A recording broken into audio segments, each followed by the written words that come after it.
right. You know, even though I've won the French Open last year, and I think that will definitely give me a lift and more chances to win again.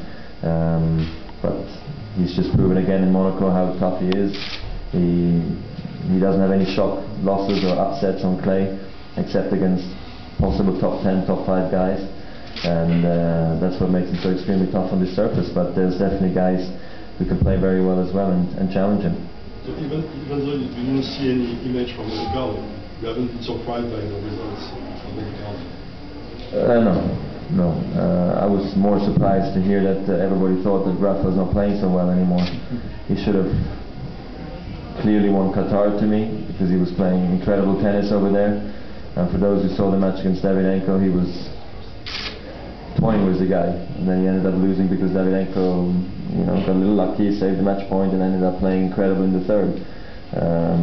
Then things would have been very different also going into the Australian Open, and then he got pulled out with injury at the Australian Open, and everybody got negative. And then even if he wins everything after that, people are not going to be happy because it's the Australian Open that the focus is on. So I think there was a bit too much negativity around Rafa. That I went through the same thing. It's critics on a very high level, I think. But it's true that 11 months for a player of his level is a long time not to win a title. But you would have to assume that once the French Open or the clay court season came around, that he was going to be back on his A game. Still, Roger, Rafa is seated only number 3 here because of the rankings. In Wimbledon, because when you play on grass, they change. No? The slams, they can change. Do you think the ATP should think about changing when you play on clay and consider that Rafa should be number 1 and not number 3? No, I don't think so. I think the rankings work extremely well the way they are, and no, I don't think that would be fair for other players who played really well throughout the season. We know that